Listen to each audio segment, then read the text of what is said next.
안녕하세요. 최화영입니다. 이번 시간에는 누수탐지교육 14회고요. 공기압, 가스압 사용법에 대해서 설명드릴 거예요. 이거는 구독자분이 설명해달라고 올리신 내용이라 필요하다 싶어서 제가 제작하기로 했습니다. 본 내용은 개인적인 의견이니 참고용으로만 봐주세요. 참고용으로만. 제 경험에 의해서 진행하는 거이기 때문에 꼭 정답은 아니세요. 바로 들어가겠습니다. 오늘은 슬라이드가 딱 하나입니다. 이거 공기압 하는 거, 그 다음에 가스압 넣는 거. 근데 경우의 수가 조금 있어요. 그 경우의 수에 따라서 설명을 좀 드릴게요. 일단 공기압 같은 경우에는 보통 제가 하는 기준이 처음에 들어가서 4kg, 5kg 요게 기준이세요. 그리고 공기압 같은 경우에는 냉온수, 냉수, 온수, 난방 이렇게 있죠. 근데 주로 하는 게 온수 배관을 해요. 주로 하는 게 온수 배관을 해요. 요즘에는 수압으로도 좀 하긴 하는데 수압은 가장 간단하게 해볼 수 있는 거라 우선 뭐 풀로 장비를 배관 부속을 풀고 다시 장비를 물리고 컴프레셔 돌리기 전에 유관 검사하면서 수압 체크를 먼저 합니다. 그 수압 체크는 이제 딸랑 여기 지금 게이지에다가 이제 밑에 물려가지고 하는 게 있는데 그거는 필요하시면 또 요청하시면 제가 따로 설명을 드리겠습니다. 근데 그거 하기 전에는 이제 처음에 이제 지금 제가 지금 하고 있는 컨텐츠는 이제 처음 시작하시는 분들 위주이기 때문에 그거는 뒤로 밀고요. 지금 이것만 설명드릴게요. 공기압 체크에 대해서는 어떻게 하는지는 앞에 보시면 있어요. 어떻게 이제 물리고 하는 거에 대해서는 있기 때문에 그거 참고하시면 되시고요.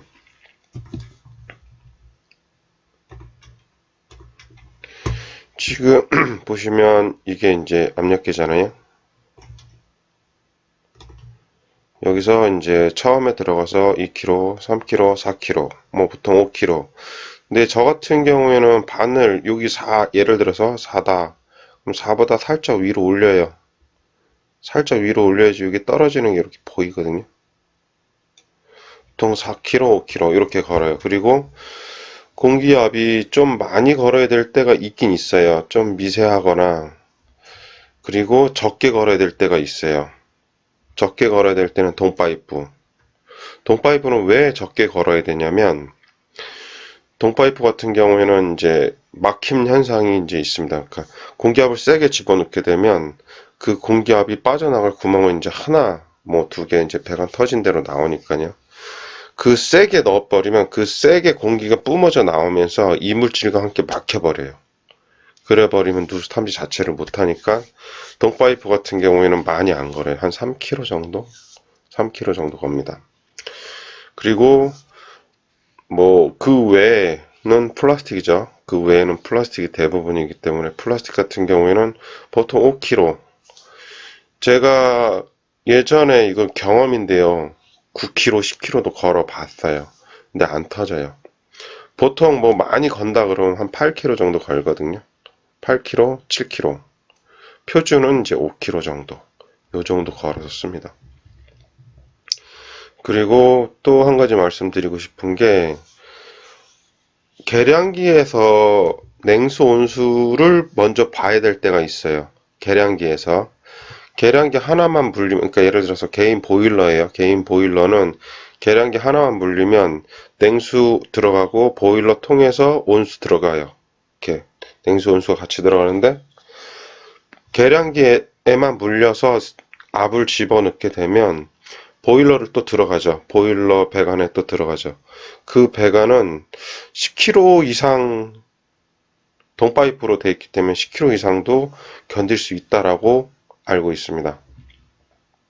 그렇기 때문에 냉온수 걸 때도 뭐 보통 한 5kg 정도, 4kg, 5kg. 요게 이제 제가 쓰는 기준이세요. 그러니까 뭐 보일러는 따로 무조건 따로 물어야 된다 이거의 기준은 없어요. 같이 물어도 상관없어요. 같이 물어서 보고 예를 들어서 보일러 밑에 밸브를 잠가서 보고 그러면 더 안 떨어진다 그러면 온수 배관을 뜯어서 온수 배관만 빼가지고 다시 온수만 봐도 되는 상황이에요. 근데 80% 이상, 8, 90% 이상이 온수 배관이 터지니까요. 냉수 배관은 많이 안 터지는 배관이라 주로 이제 보일러 밑에 온수 배관을 빼서 보는 편이죠. 그리고 이제 난방 배관. 난방 배관은 주로 엑셀로 되어 있어요. 엑셀로 되어 있는데 보통 한 5kg 정도? 그 안에 있는 물들을 많이 빼면 많이 뺄수록 좋아요. 될 수 있으면은 다 빼주시는 게 좋고 나중에 또 채워주시면 되고 그것도 4kg, 5kg. 그 다음에 가스. 가스는 이제 두 가지 유형이 있어요. 우리가 냉수, 온수, 난방 이렇게 있는데 두 가지 유형이 뭐냐면 냉수하고 온수는 한 가지 방법으로 쓰고 가스일 땐 다른 방법을 씁니다. 뭐냐면 냉수하고 온수가 그러니까 냉수나 온수가 터졌어요. 그러면 저 같은 경우에 가스만 넣어요. 온리. 왜? 반응을 빨리 보기 위해서. 그리고 예전에 그 온수 배관이었는데요. 제가 가스를 좀 아낀다고 공기하고 컴프레셔 돌려 공기하고 가스하고 같이 넣었어요. 근데 그때는 잘못 넣었는지 몰라도 가스가 안 잡히더라고요. 한 2시간, 3시간 정도 헤맸어요. 분명히 떨어지고는 있었는데 그래서 이제 좀 화가 나더라고요. 이거 분명히 배관 터져서 누수가 됐는데 왜 안 잡히지 가스가? 그래서 어떻게 했냐면 에어를 다 그 안에 있는 걸 다 비우고요. 다시 비우고 다시 가스를 넣었는데 가스를 어떻게 했냐면 100% 넣었어요. 공기를 아예 주입을 안 하고 100% 넣고 가스 탐지 바로 했는데 바로 잡혔어요. 가스가 바로 반응을 했어요. 알고 봤더니 T자에서 이거는 배관이 이렇게 지나가고 T자가 드문드문 생기잖아요. 하나씩 더 줘야 될 때. 그러니까 가스를 넣고 이제 가스가 요 부분에 이제 몰려 있었던 거예요. 터진 부위는 여기였는데 그러니까 가스가 뿜어져 나오지 못한 거죠. 여기서 올라와야 되는데 그죠? 그래서 다 빼버리고 다시 가스를 꽉 채워버리니까 금방 반응이 오더라고요. 그러니까 냉수하고 온수는 무조건 저 같은 경우에는 100% 가스 넣습니다. 100%. 그리고 난방 배관은 다른 이야기예요. 난방 배관은 워낙에 길기 때문에 가스로만은 감당이 안 돼요. 대신 혼합을 어느 정도 하냐 대략 반반 섞습니다. 컴프레셔 반, 가스 반. 어느 정도 구슬이 올라가 있는 상태에서 그 컴프레셔를 돌려요. 그러면 이제 같이 가스랑 물려 들어가겠죠. 그랬을 때 혼합으로 했을 때는 한 6kg 정도 걸어요. 그러면 가스하고 같이 들어가 있기 때문에 가스가 같이 뿜어져 나옵니다. 소량의 가스만 나와도 가스 탐지기는 반응을 해주거든요. 그렇기 때문에 항상 저 같은 경우에는 기준이 여기 있어요. 5. 여기서 뭐 예를 들어 동파이프면 요 정도. 그 다음에 좀 더 세게 잘 안 들린다 그랬을 때는 이제 압을 좀 더 이렇게 넣으시면 돼요. 기준이 이제 요 바운드리라는 거. 여기에서 이렇게 요 바운드리 좀 더 많이 넣을 땐 여기. 예전에 여기까지도 넣어봤어요. 제 컴프레셔는 2마력짜리인데요. 여기까지밖에 안 들어가요. 여기까지 넣을 수 있는 건 언제냐? 가스를 세게 주입하면 10kg까지도 넘어가는 적도 있어요. 근데 그렇게 하실 필요가 없고 보통 이 바운드리에서 마무리가 된다 이렇게 보시면 돼요. 여기서 중요한 포인트는 뭐냐면 그 전전행가 배관별 있어요. 배관별 잠시만요. 배관별 찾기. 8에 있습니다. 8에. 제 영상 보면 누수탐지 교육 8에 있어요. 8에 보시면은 배관별로 어떻게 찾아야 되는지가 나와요. 근데 그 중에서 동파이프도 있고 뭐 메타폴도 있고 엑셀도 있고 카이텍 배관도 있고 뭐 에이컨 배관 여러 가지가 있어요. 그 특성을 알고 하면 좋은데 그 중에서도 동파이프는 세게 주입하면 안 돼요. 3에서 4, 3, 4. 왜? 막혀버려요. 너무 세게 넣으면. 그러니까 게이지가 움직이지 않으면 누수 탐지하다가도 그냥 스톱이에요. 다시 와야 돼요. 그러면 계약은 두 번 오든 세 번은 똑같이 계약서 작성했기 때문에 그 금액은 변동이 안 되죠. 그렇기 때문에 동파이프는 적은 양의 압으로 하시면 되고, 또 다른 하나는 뭐냐면 메타폴. 아니다, 메타폴이 아니고 PPC 배관. 노란색 배관이요. 노란색 배관일 경우에는 뭐 째개지는 부분이, 그러니까 그거는 구멍이 나는 게 아니라 깨져요. PPC 배관은 깨져요. 깨지면 소리가 엄청나게 들리거든요. 사방에서 막 울려요. 여기도 울리고 저기도 울리고 막 온 바닥에서 그냥 막 들려요. 청음식 되면.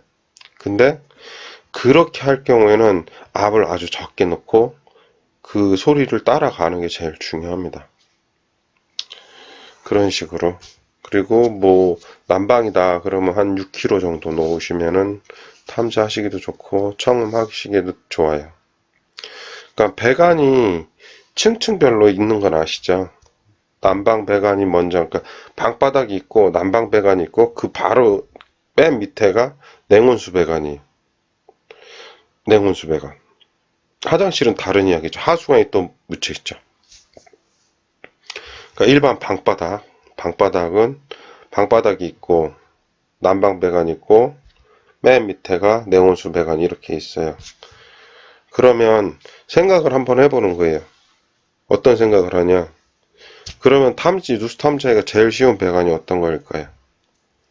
제일 그래도 좀 낮게 내가 편하게 찾을 수 있는 건 난방. 난방은 방바닥 바로 아래에 있어요. 파괴할 때도 제일 주의해야 될 게 난방 배관이에요. 난방 배관을 피해서. 그리고 난방 배관 같은 경우에는 열화상 카메라로 이렇게 비춰보면은 그 배관이 지나가는 선이 다 보입니다. 그러면 좀 어려운 게 뭐일까요? 냉온수 배관이 좀 더, 누수 탐지하면서는 냉온수 배관이 좀 더 어렵겠죠.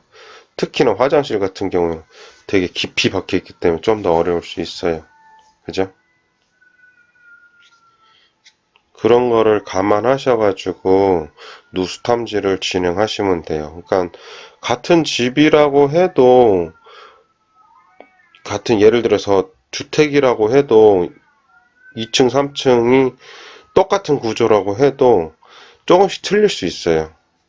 다 틀려요. 그렇기 때문에 그런 거 감안하셔서 조건 보시고 어떻게 찾아야 될지를 머릿속에서 생각하시고 찾아 들어가시면 돼요. 물론 맹붕이 올 때가 있어요. 맹붕이 올 때가 있는데 그때는 가장 좋은 게 잠깐 쉬었다 하시는 거예요. 10분이든 20분이든 하다가 한 1시간, 2시간 매였는데 못 찾아질 때가 있어요. 그럴 땐 정말 맹붕이 옵니다. 그럴 땐 쉬는 게 약이에요. 어쩌어요. 뭐 점심시간이 됐으면 식사하시고 오시든지 뭐 이런 식으로 잠깐 쉬어야 돼요. 쉬고 다시 곰곰이 생각해보고 뭐가 문제인가를 생각해보면 해법이 나오는 경우가 꽤 많더라고요. 저 같은 경우는 잠깐 쉬어요. 하다가 파도 아니고 파도 아니야. 그럼 쉬어요. 이 근처는 맞는데 어디지? 말 그대로 환장하는 거죠. 근데 잠깐 쉬었다가 다시 생각을 가다듬고 하면 그 쉬는 시간에 어느 정도 해법을 찾아요. 그렇게 하시면 편하게 찾을 수 있습니다. 그리고 질문하실 내용 있으시면, 궁금하신 거 있으시면 댓글 남겨놓으시면 필요하다 싶으면 제가 이렇게 영상을 만들어서 올릴 테니까요. 꼭 질문 남겨주시면 되세요. 이번 영상은 여기까지 하겠습니다. 감사합니다.